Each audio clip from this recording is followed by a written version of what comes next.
Well,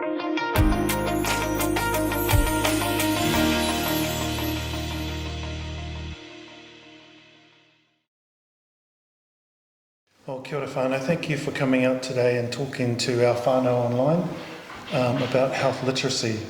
It's a challenge for our whānau to know and to understand how to navigate the health system, but it can be any agency system, any ministry, anywhere where they're interacting with professionals in a way that they're not quite sure how they can act or what they can do or how they can be more proactive. So that's our kōrero today. But just before we get into that, if we could just introduce ourselves really briefly and then we'll go from there. We'll start with Ruth.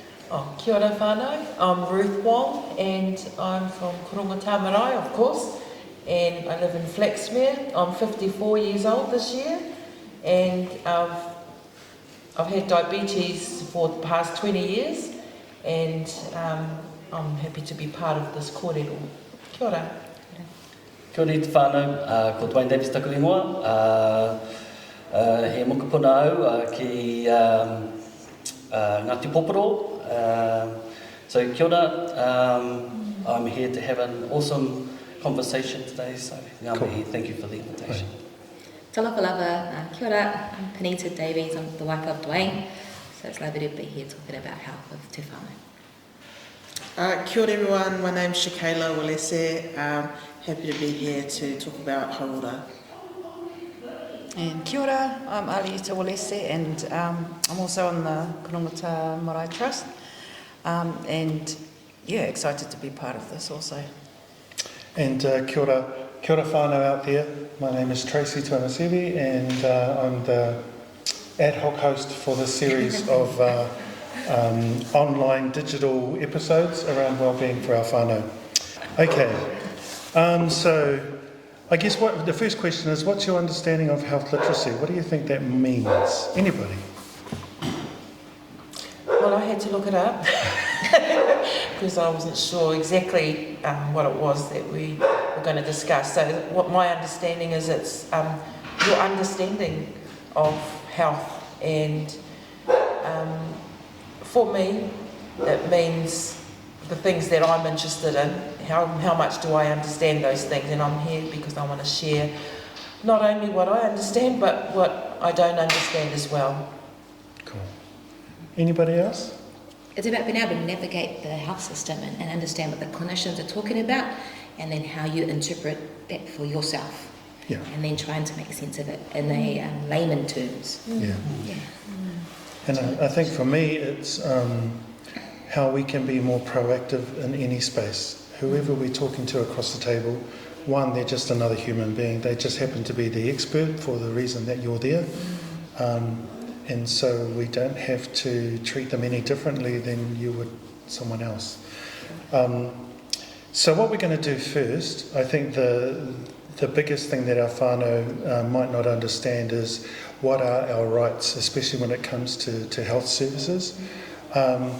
I'm just going to start that question with you, Panita, if that's all right. Yeah. So just your understanding, and can you give us a little bit of a rundown about what the 10 rights are that whānau may not be aware of?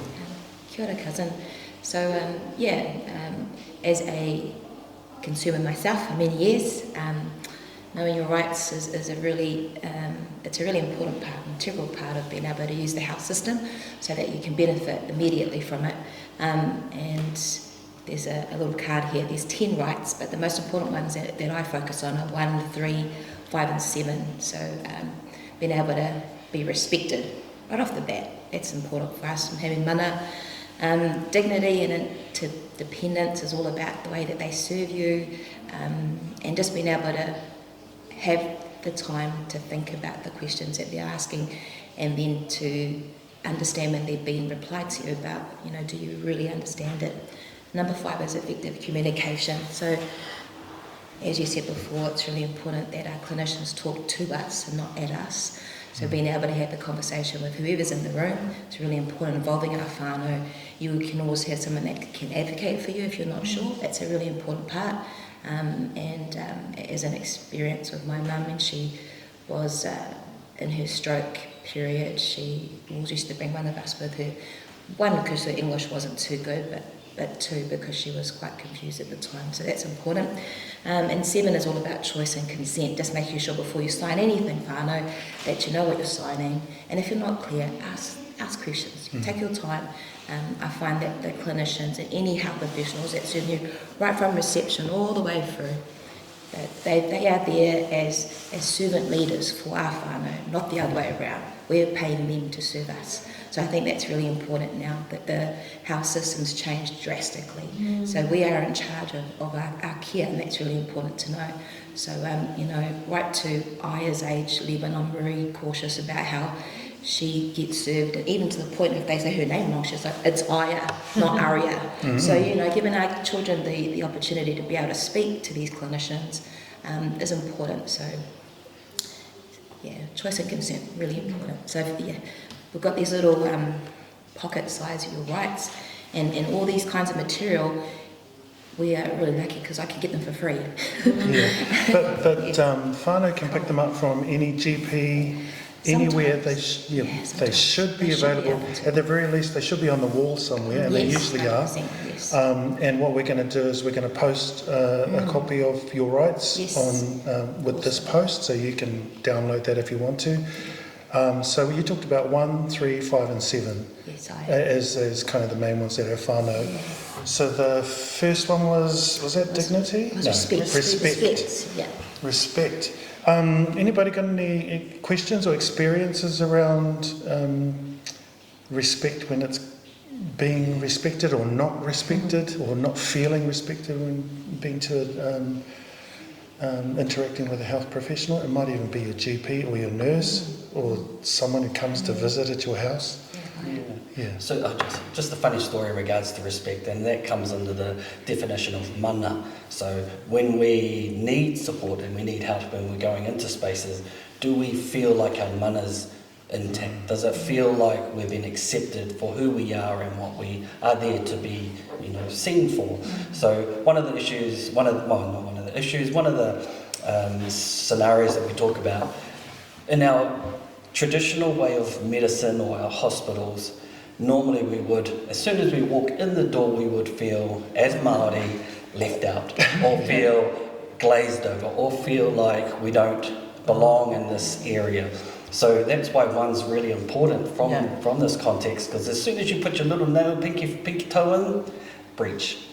And so that's kind of like the context that we were talking about before. So do we feel comfortable in this space? So as No. I just thought of something. Sometimes it's actually in the phone call when you make to make an appointment, and you might have someone who's quite short on the other side, or you can't even hear them properly, and so you already have those barriers even before you get there, and sometimes you can feel like a number. That's right. Oh, okay. Oh, who are you? I'll go and sit over there. So it's really important. I've had a few bad experiences, but I think what I've found, and it probably comes under all of those points you brought up, is that the communication between, used to be my doctor, now I visit the pharmacist because they don't have a doctor there who visits it. She's gone, and they didn't tell us. So when I go to our GP, I'm seeing a pharmacist who I really like, but the communication between him and the next person he refers me to is very different. So by the time I get to that person, they have no idea, there's no consistent, kind person anymore, and you're like fighting to be seen by someone. That's when they've referred you to the hospital. And then when you get in there, 9 times out of 10, you're speaking with a person that's not from New Zealand. And so there's a communication breakdown. And you don't have time to go through all of these things because you can hardly breathe. I see the things on the wall, but I'm like, you're joking. You really want me to go through those, and you can hardly breathe, you're nearly shitting yourself. And it's just not a good time. What I used to like going to those places was people like Auntie Letty, who would be advocates, little nannies, who would walk around and, oh, are you all right, darling? And, that was helpful. But I don't have. Last time I went, just last year, I didn't have a good experience. Yeah, unfortunately, you don't. Yeah, just like you said, Dwayne, you don't feel that respect. You're a bit scared, or you're a bit anxious and cautious for the next time. And so my experience is already going to be bad, even though I haven't stepped in the next time. And I think that's it. It's that consistency of service, because you are right. The thing that we see is quite a big theme is the one person's awesome, and then you get the other person, and you've got to explain exactly the same things, you know.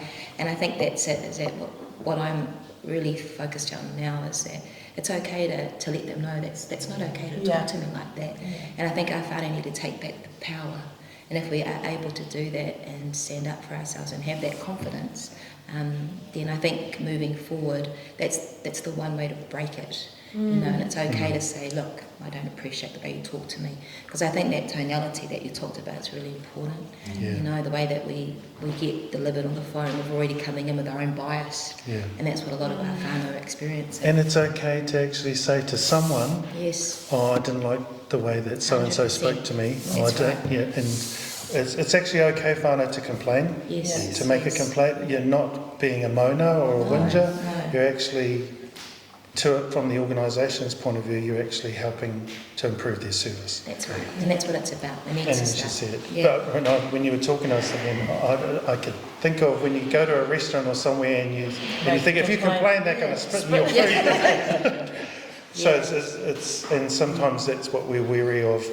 Will I be treated different if I become a squeaky wheel? That's right. And I think too, like, you know, with empowering our mokos and our younger children, I get such a thrill seeing our younger ones, you know, correct these older clinicians, and the clinicians actually take a pause and think, okay, and so they actually, you know, I think that's it.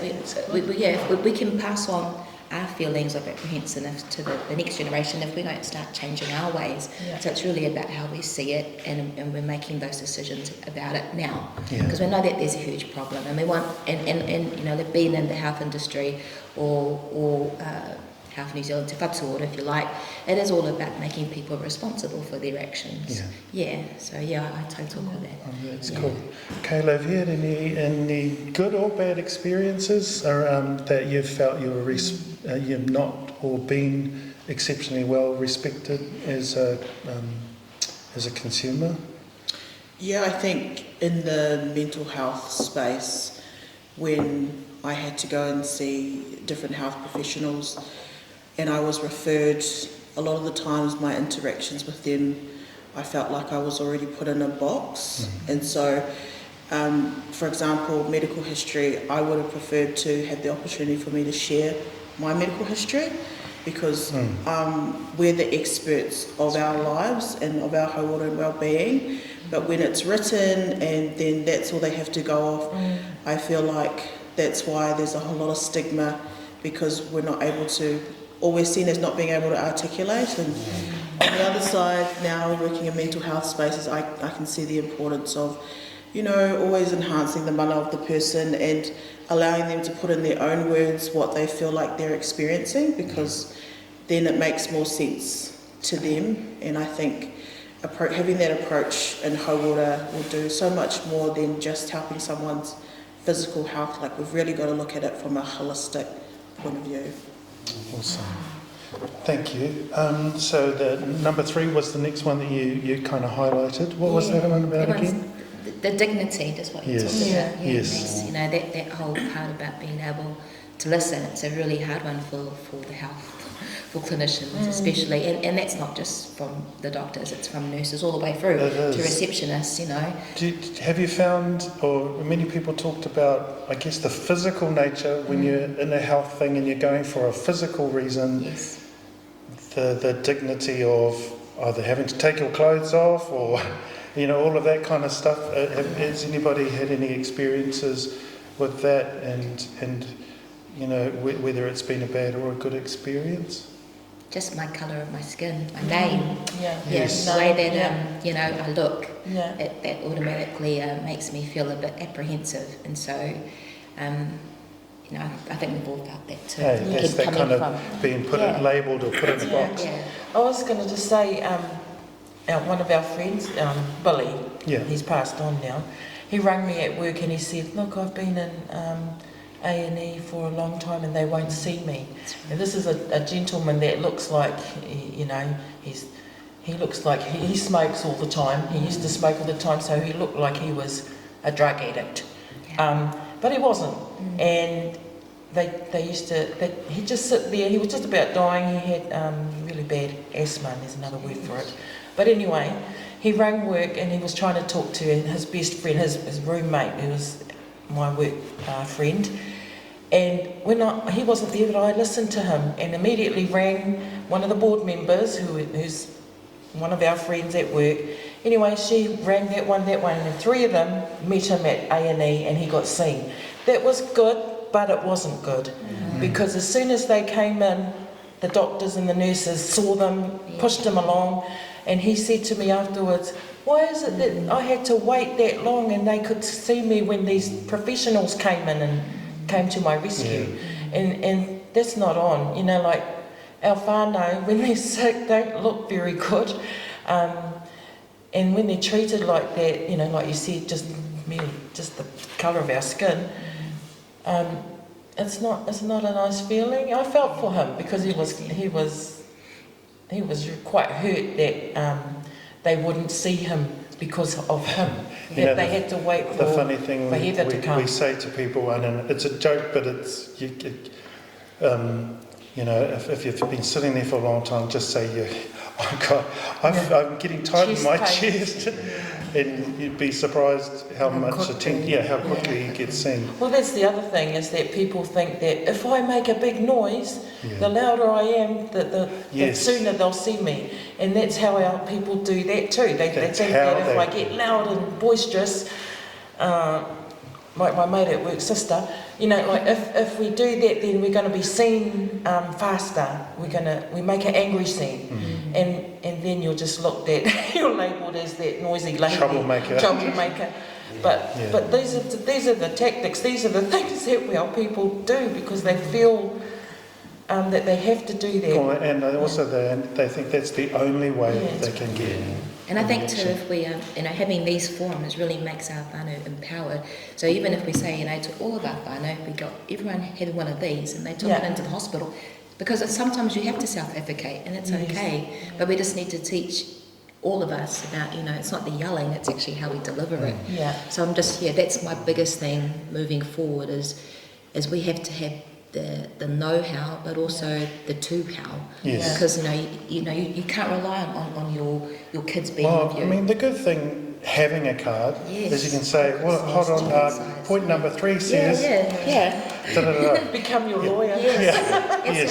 And I think too now, more so than ever before in this whole water space, South New Zealand space, they're paying attention because these do lead to other serious pathways for hospitals where they can be shut down.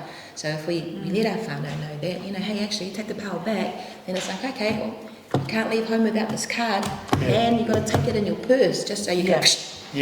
and then once people see that, clinicians, they know, that Māori's educated, that Polynesian's education, they know their rights, and it's okay. And I think that's, when I went to, for instance, Hastings Medical Centre, they had these on the table. I've never seen them before. So I'm taking them because I know how precious they are. I can't find them anywhere.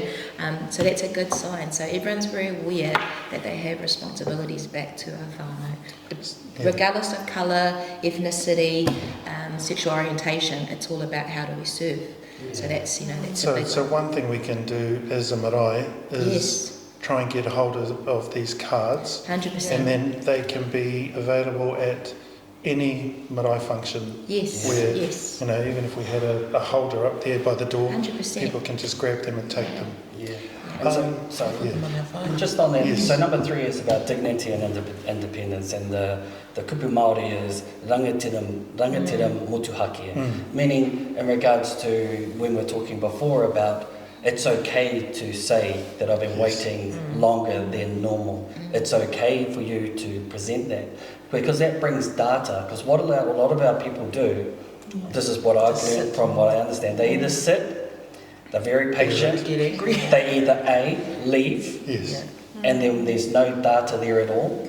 They either B, complain, then they're looked at as inappropriate or troublemakers. And at worst scenarios, this does happen, security is called.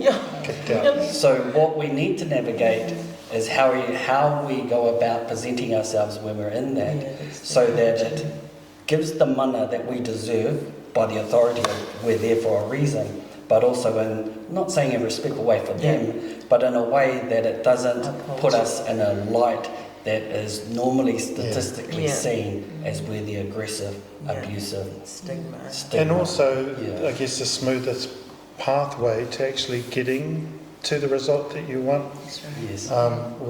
without having to do that to get there. No, that's cool. So we got, that's 1, 3, And then 5. the 5 is effective communication. I'll give you an example. It's not related to health, but it is. I went to, holiday program, and she goes, "Mum, the palangi girl told the teacher, I do not give you permission to touch me." And I was like, there you go. So that's all about effective communication. She's been taught. So my girl was like, how disrespectful. And I said, well, actually, her parents have taught her her rights. So if we go back to looking at that sort of example, it's really about delivery. So effective communication can be seen as the way that we approach somebody, to the way that the tone of it, and it's really about how we can make our whānau understand that it's okay to tell that person, I don't like it, don't do that to me.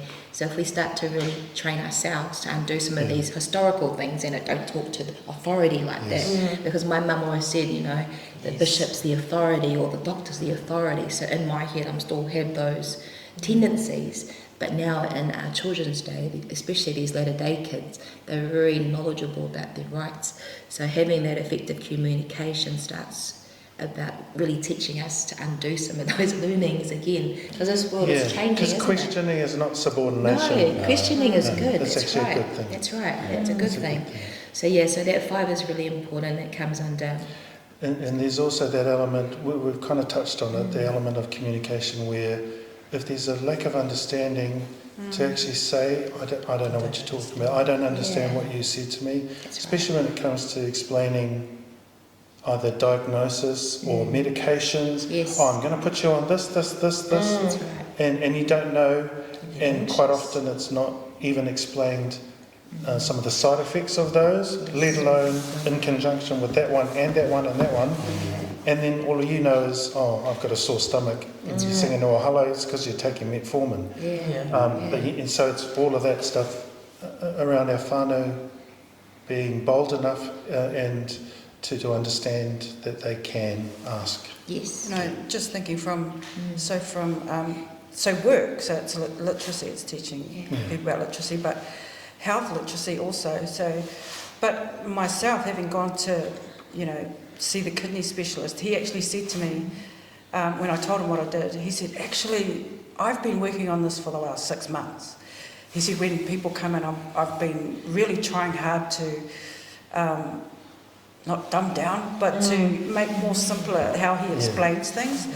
And he said, I'm really trying really hard, but that's exactly what they're after. He's after people to say to him, Feedback. I still don't understand. And he said, and I'd explain it. I'd try 5 different ways to make sure that person understands.